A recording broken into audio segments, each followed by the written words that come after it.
হেঁচকি উঠলে আমরা অনেক সময় বিচলিত হয়ে পড়ি। আমরা বুঝে উঠতে পারি না যে আমরা কি করব। অনেকে মনে করেন যে হেঁচকি ওঠা মানে হচ্ছে যে তার কোনো আপনজন তাকে মনে করছে।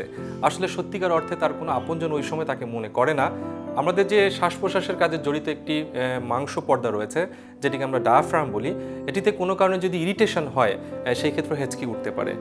অনেক ক্ষেত্রে দেখা যায় যে মূলত এই সমস্যাটি এক ধরনের মানসিক সমস্যা।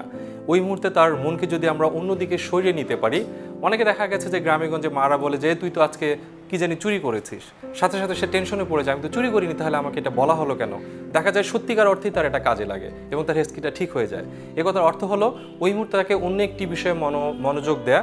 সে যদি অন্য একটি বিষয়ে মনোযোগ দেয়, অনেক ক্ষেত্রে এটি কমে যায়। এছাড়া কিছু অ্যাসিডিটির ওষুধ আছে, বমি নিরোধক কিছু ট্যাবলেট আছে, যেগুলো খেলে কিন্তু অনেক সময় এই জিনিসটি কমে যেতে পারে।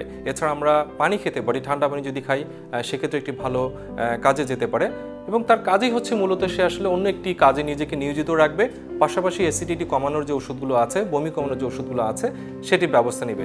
আবার কিছু জিনিস আছে, যেমন অনেক সময় আমরা বলি যে সে যদি একটি পলিথিনের ব্যাগের মধ্যে মুখ ঢুকিয়ে তার শ্বাসটি নেয় এবং ওই বাতাসটি আবার গ্রহণ করে, সেক্ষেত্রেও কিন্তু অনেক সময় এই সমস্যাটি দ্রুত ভালো হয়ে যায়। তবে কারো যদি প্রায় সময় এই ধরনের রোগে আক্রান্ত হয়, অবশ্যই নিজে নিজে চিন্তা না করে একজন বিশেষজ্ঞ চিকিৎসককে দেখিয়ে তার এই হেঁচকির সমস্যার সমাধান করা উচিত।